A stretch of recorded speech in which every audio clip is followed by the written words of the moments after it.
50th anniversary Camp Whitsett opening ceremony, dedication, and first staff reunion.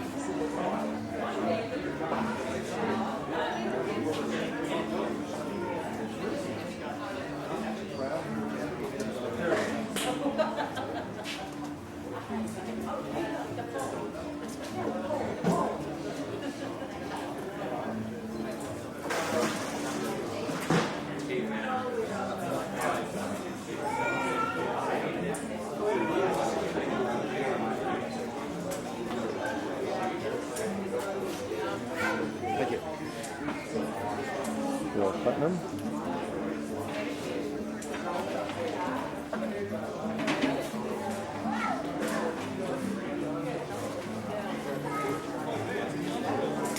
There's former program directors Lee Thompson and Bruce Fonts.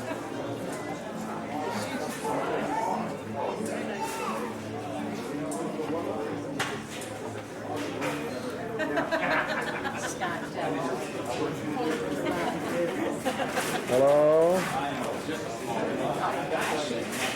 Ramona Davis and Diane. What? I have to say something about it. Hi, Jeff. Hi, Scott. Hello. Hi, Mom. Hi. I know about you and your bad days. Yes. I have a shirt that comes from.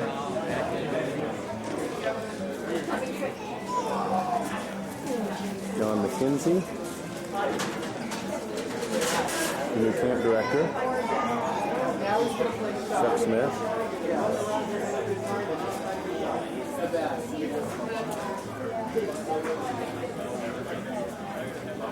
Hello. Dueling cameras. Hello. Tony. Hey, nice. Okay. All the way from Colorado. Oh yes, I am here.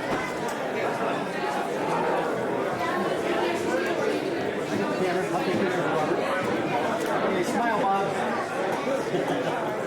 Smile, Bob.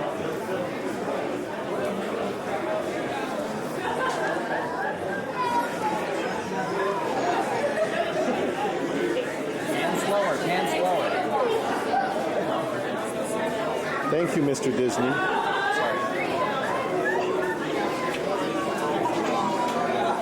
Reflecting back on our youth when we attended camp or served on camp staff. Others will ponder and think back on their greatest scouting experiences, perhaps becoming Eagle Scout, a long-term hike, a summer campfire, or helping a younger scout advance through the ranks. Some will reflect back on what camp used to be like when scouts brought in their own tents and cooked jamboree style, or perhaps brought in their own food. While others may walk through camp and do nothing more than just enjoy and admire its beauty. One thing for certain, however, is that we're all here for the same reason, and that's because of our love and appreciation for Camp Whitsett. For that reason, I would like to extend my appreciation to each and every one of you for what you've given to camp in the past, for being here this weekend, and for what you may give to camp in the future. 6 years ago, I became a member of the council's board. 2 days, just taking a look at camp and walking around. They were dreams, and I thought that a lot of the things that I thought of would never happen at this camp. But I'm here to tell you, and the other thing I want to say too is, for as much as I dreamed and thought about the camp, every time I thought of it all, I'd get close up next to Chuck, and for every one thing I thought of, he thought of 3 or 4 more. Well, as I said, I'm here today to watch him walk around and say, my patio, my pass-through window, my dining hall. I touch these things. Some ideas, and when there is a will and a scouting spirit, ideas can become reality. We have had many dreams come true these last 2 years. To name a few, a new dining hall and kitchen equipment, a new trading, donate time, money, and resources to do the little things. Fix platforms, repair tents, paint buildings, stuff, which is what we've done in the last 2 years. Second, a thank you. Thank you for your dreams, your vision, your commitment, your service, your generosity, and your love and support for Camp Whitsett. Without all of you, Camp Whitsett would still be a dream today. So here's to 50 years of dreams come true. Here's to you. And here's to 50 more years of dreams come true at Camp Whitsett. Thank you.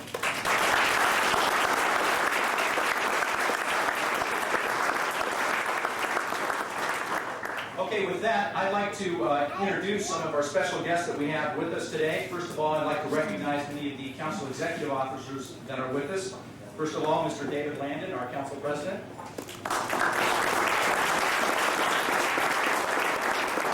Mr. John J. Flynn, our Vice President of District Operations. There's Sarah Ann Siegel. She's the President of the WP Whitsett Foundation.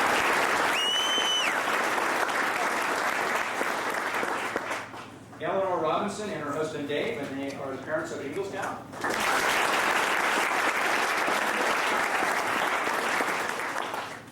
Myrtle Harris and her husband Bill, who also have 2 Eagle Scouts.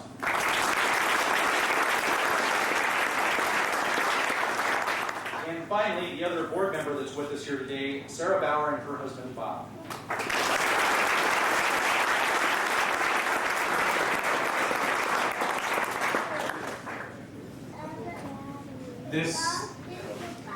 My heart's in my throat at the moment. I've seen a lot of things happen here at camp, and nothing like what's gone on in the last 2 years. So, and you use my notes. I usually don't refer to notes, but I think I need to. Just wanted to say the Whitsett family, board members, Hugh Travis, one of my personal heroes at the moment, and he shoots up from the Forest Service. Hey, I'm going to tell you a story in a few minutes. The rest of our council members and staff and families. We have staff going back 1947, a person who's here as a camper, up through staff 1996, here today. And we've had 85,000 Boy Scouts. When you consider the number of staff over the last 50 summers, there's probably another 8,000 to 10,000 to add to that number. We definitely have followed through with a dream that happened in 1947. July 1st, 1947, the first lease was signed, allowing the Boy Scouts to use this property for a summer camp. It started off small, troops coming to camp and just using the camp as a facility.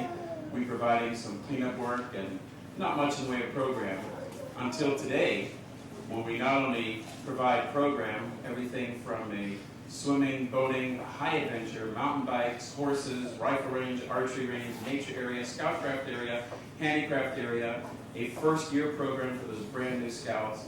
And if I've left anybody out, that's just tough. I'm not worry about it.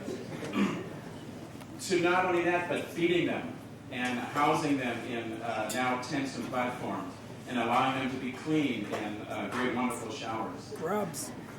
Just a lot of changes. I have a note here, staff, and this has been said in the previous speeches, dreams do come true. If you remember, those of you who were on staff in the 70s and 80s, we had a lot of dreams, a lot of promises made and things that weren't quite kept. 2 years ago, a gentleman came to me by the name of Mr. Hugh Travis, another one of the council executives that I've worked with and worked under over the last 23 years. Actually, longer. I was in camp in '59 as a Boy Scout. I was only 2 years old then, so I'm not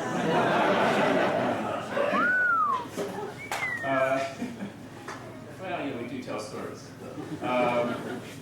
And Hugh Travis came to me and said, "What do you want?" And I mentioned some things, and at the end of that summer, 3 summers ago, I asked if I could have a meeting with Mr. Travis, because I thought, well, maybe this is the one. Well, not only did he grant me a meeting, he met me halfway at the Grapevine. We must have sat there for, gosh, good 3 hours, sipping coffee and visiting the facilities, and sipping more coffee, and going over some of my personal dreams of Camp Whitsett, dreams that all of you had a part in putting together. And the result is what you see in front of you. I asked for certain things last year, and they happened. And I was kind of flabbergasted. I had a hard time. They'll come back. I wonder what changes will take place. In my heart, I have this, I told my wife last night, I had a hard time getting to sleep. Excitement, so excited to see everybody here and excited to meet members of the Whitsett family and to actually meet face to face people who are related to the man who made this all possible. And I feel just words escape me. I thank everybody for coming this weekend.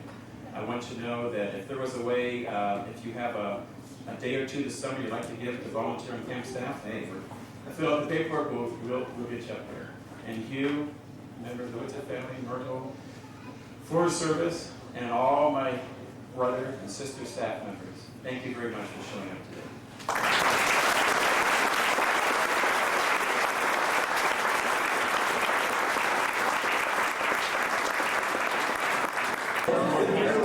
Whitsett. A lot of glare here.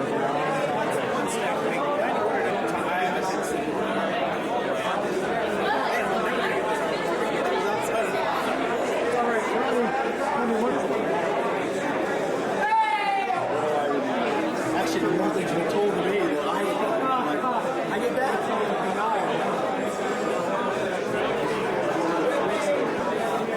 The old dam over by Hopi.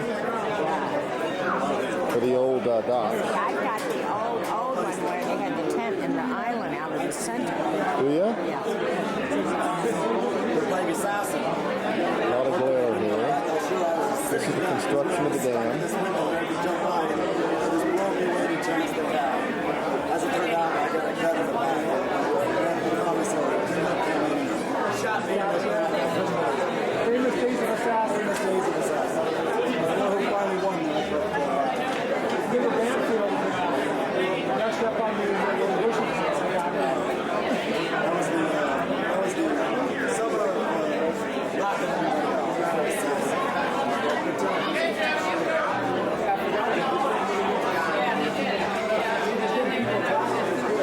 Yes, that's right.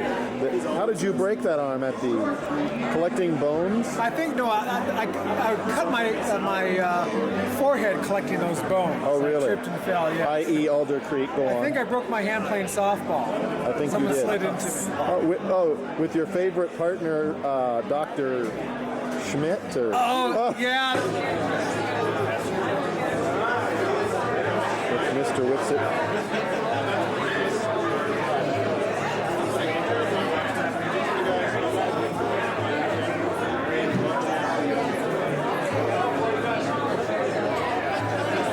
Very hard to hold still.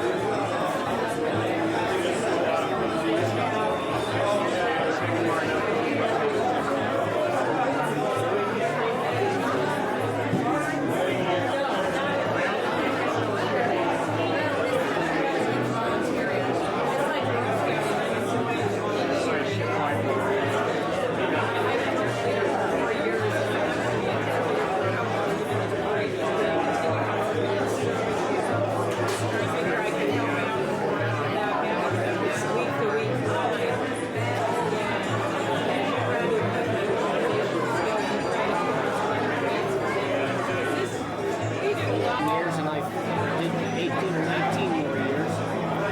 But I went from here. I went to Scotland as a field director, and I went The to, old docks. I went to Japan.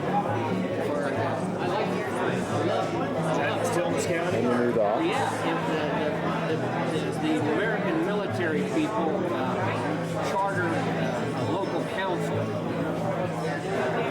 Boy Scouts of America, to provide Boy Scouts of America program for dependents, and then they also extended to the diplomatic kids. And then as a courtesy, we invited the American missionary kids to join, although it was a military contract between SINCPAC and, SINCPAC, which is the Pacific Command, Pacific Fleet. The Pacific Fleet signed a contract with the Boy Scouts of America. And so we were like civilian reps.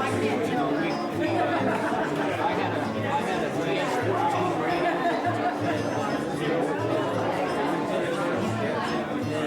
And so they provided us with housing, and they pulled over to work. It was a great deal. And so we had about 5,000 to 6,000 kids in the council, but they were